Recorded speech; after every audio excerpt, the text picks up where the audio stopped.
প্রতিবাদ এই জন্য কেন চোখে দেখা যাচ্ছে না? শ্রমিকের পেটে লাথি মেরে ফুটবল খেলা যায় না, যাবে না। আপনি বাড়ি গিয়ে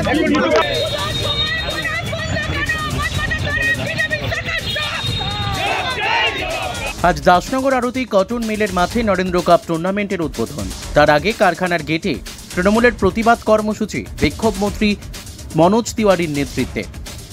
তিনি বলেন, দীর্ঘদিন এই কারখানায় ঠিকমতো উৎপাদন নেই, শ্রমিকরা বেতন পায় না নিয়মিত, অথচ এই কারখানার মাঠে বিজেপি নরেন্দ্র কাপ খেলাচ্ছে। আগে শ্রমিক স্বার্থ দেখে তারপর খেলা করা উচিত। অবিলম্বে আরতি কটন মিলের বকেয়া বেতন দিতে হবে।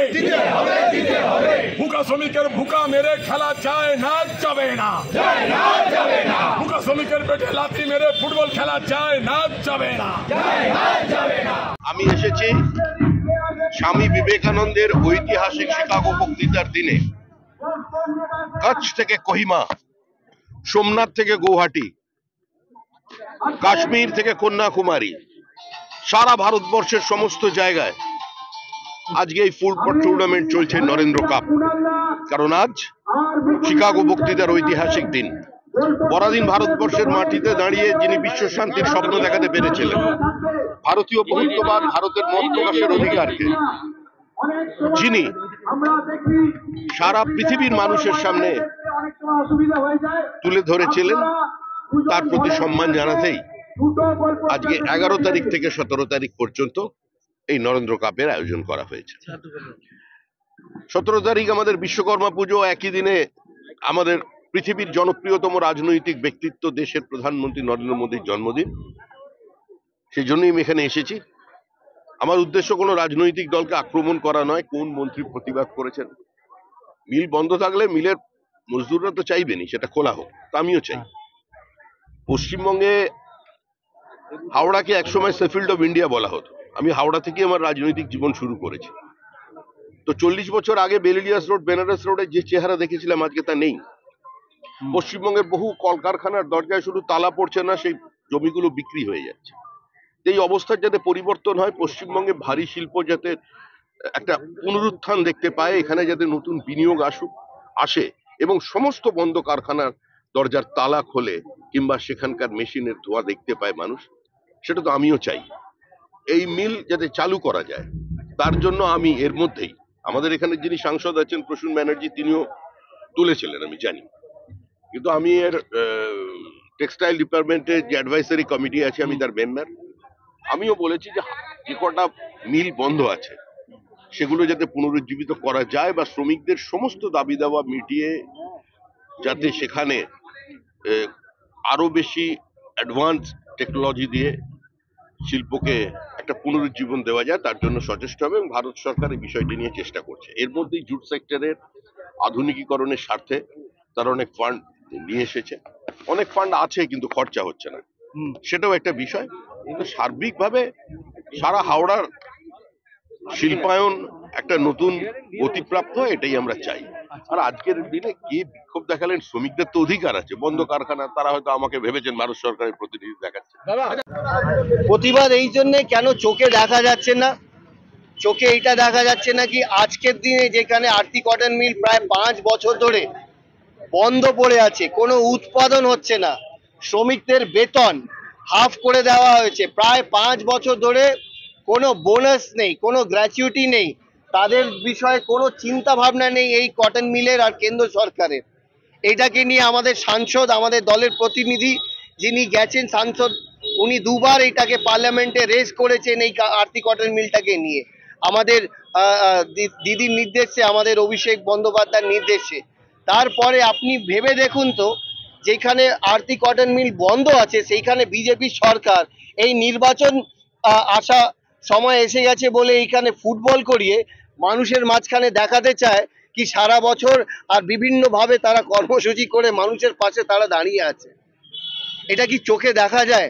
আপনি বলুন তো, এই 100 দিনের টাকা যেভাবে আটকে রেখে দিয়েছিল, গ্রাম যোজনা, আমাদের সড়ক যোজনার টাকা, গ্রাম সড়ক যোজনার টাকা যেভাবে আটকে রেখে দিয়েছে কেন্দ্র সরকার, সেখানেও আমাদের দলের আমাদের নেত্রী, আমাদের অভিষেক বন্দ্যোপাধ্যায় দিল্লির বুক অবধি গিয়ে সেই আমাদের রাজ্যর পিছিয়ে পড়া মানুষ যারা দিনের দিন পর যারা খেটে খায় তাদের যে টাকা পাওয়ার জন্য দিল্লি অবধি গেছি, সেইখানে যখন প্রতিবাদ হচ্ছিল মনে আছে, সেখানে একটা বিরোধী দলের নেতার একটা অডিও বেরিয়েছিল, সেখানে বলল আরে এটা তো আমার জন্য 2 মিনিটের কাজ, আমি চাইলে 2 মিনিটের 100 দিনের টাকা কেন্দ্র সরকার থেকে পাইয়ে দেব। যদি এইটাই ও বলে থাকতে পারে, এতই যদি ক্ষমতা থাকে, টাকা যদি আনিয়ে দিতে পারতো তাহলে আজকের দিনে আনিয়ে দিতে পারতো। সেইভাবে আমাদের এই আরতি কটন মিলের এই যে বেতন যারা ছাড়া এতদিন ধরে আছে, সামনেই পুজো আছে, বোনাস নেই 5 বছর ধরে।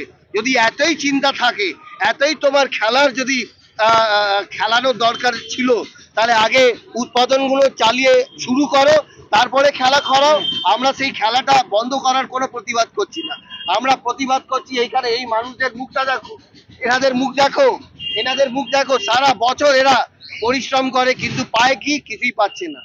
যখন কেন্দ্র সরকার এত বড় বড় কথা বলতে পারে, বিরোধী দলের নেতা বলতে পারে কি আমার 2 মিনিটের কাজ টাকা আনিয়ে দেওয়া, তাহলে এই 2 মিনিটের কাজ যদি এনাদের যদি স্বার্থতে যদি করে দেয়, তাহলে উৎপাদন চালু হয়ে যাবে। উৎপাদন চালু হলে এরা নিজের 100% স্যালারি পাবে, তার সাথে সাথে গ্র্যাচুইটি পাবে, তার সাথে সাথে বোনাস পাবে।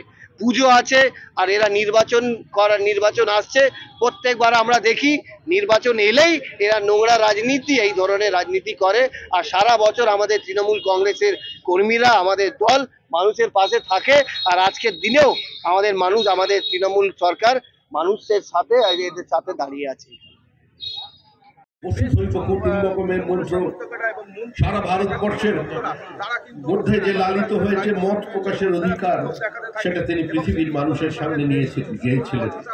তলবার দিয়ে নয়, তরবারির অগ্রভাগ দিয়ে কোনো রাষ্ট্র তৈরি করে নয়, তিনি দেখিয়েছিলেন যে সাংস্কৃতিক জাতীয়তাবাদ বা সাংস্কৃতিক প্রবাহই সারা পৃথিবীর মানুষকে একটা নির্দিষ্ট শান্তির পথ দেখাতে পারে।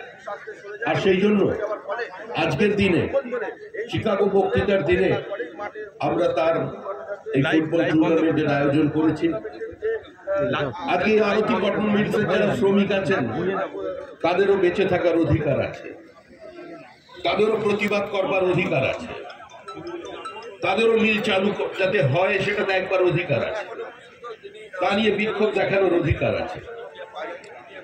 আমি তাদের সঙ্গে এসেছিলেন যারা, তাদের সঙ্গে কথা বললাম। আমি এখানকার অ্যাডভাইজারি কমিটি টেক্সটাইলের যে আছেন সাংসদ হিসেবে, আমি সেই কমিটির মেম্বার। আমরা চাই হাওড়ার সমস্ত বন্ধ কলকারখানার দরজা তালা করবে। শুধু আরতি কটন মিল নয়, সেফিল্ড অফ ইন্ডিয়া যে হাওড়াকে বলা হতো, সেই বেরিলিয়াস রোড, বেনারস রোডে আবার প্রাণের স্পন্দন ফিরবে। আমরা মনে করি যে এই হাওড়া জেলা,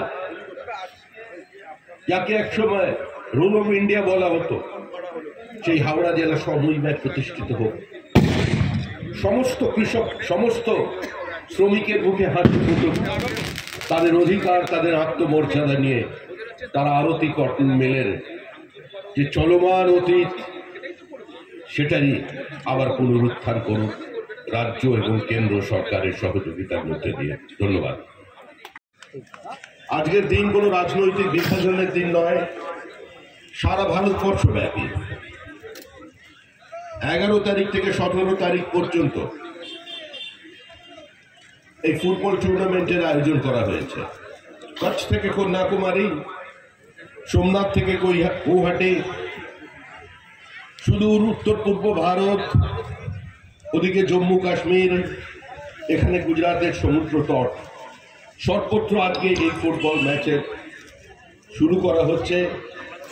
বীর সন্ন্যাসী স্বামী বিবেকানন্দের ঐতিহাসিক শিকাগো বক্তৃতার দিনে বিবেকানন্দকে সামনে রেখে, যিনি ব্রিটিশ ইন্ডিয়ায় দাঁড়িয়ে পরাধীন ভারতবাসী মনে আশা জাগাতে পেরেছিলেন, যিনি বলেছিলেন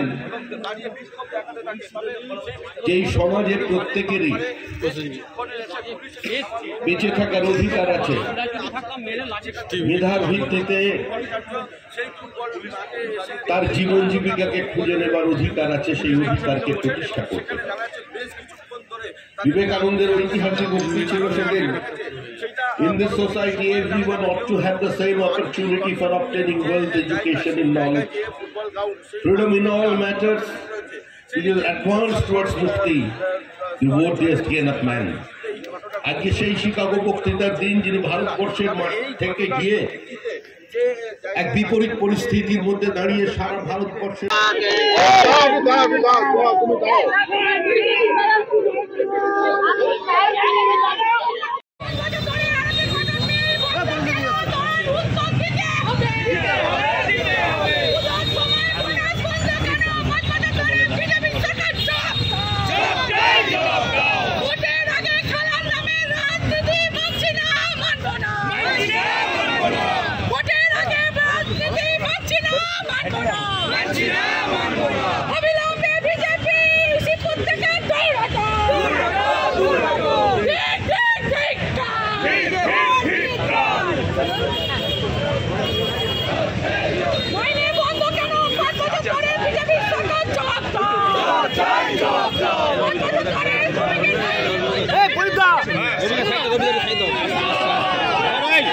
ঘুমটা নামান, এই ঘুমটা নামান, আপনাকে খেলা ঘুমটা নামাও না। হাত নামা, হাত নামা, হাত নামা, হাত নামা।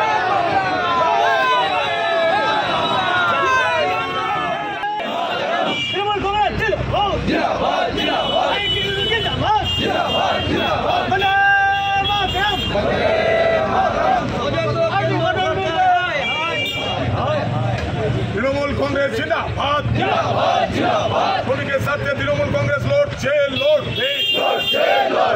অবিলম্বে আরতি কটন মিলের উৎপাদন চালু করতে হবে, অবিলম্বে আরতি কটন মিলের বকেয়া বেতন দিতে হবে। আরতি কটন মিল বন্ধ কাজ স্বার্থে মোদী সরকার জবাব দাও।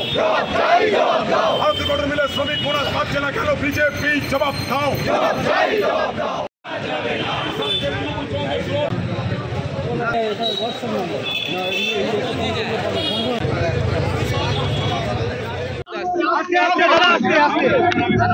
তুমি আসতে বলছো কেন? দাদা আপনি আসছেন, ক্রীড়ামন্ত্রী মনোজ তিওয়ারির নেতৃত্বে বিক্ষোভ হলো আপনার বাড়ি থেকে। দেখুন, আজকের দিনে আমি কোনো বিভাজনের রাজনীতির কথা বলবো না, কারণ আজকের দিন স্বামী বিবেকানন্দ, ভাই হয় বন্ধ করুন না, বেরিয়ে যাবো, আমি বেরিয়ে যাবো না।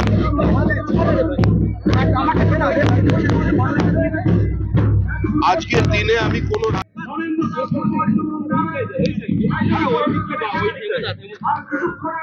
চল না, চল না ভাই, কত ছবি করি, চল একটু দূর থেকে।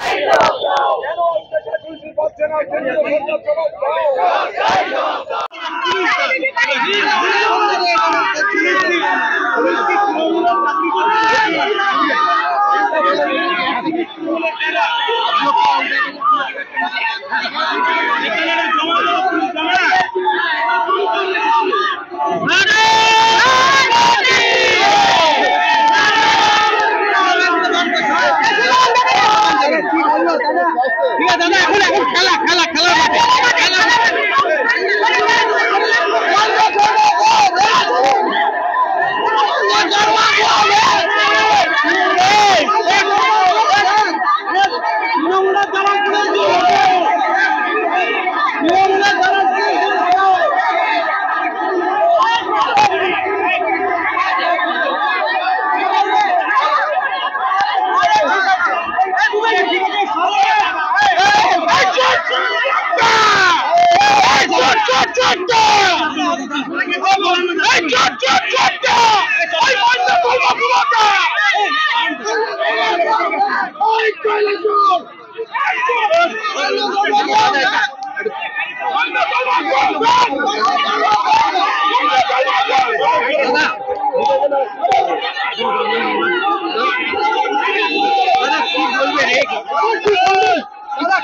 আমার আলোচনা হয়েছে, কোনো অসুবিধা নেই।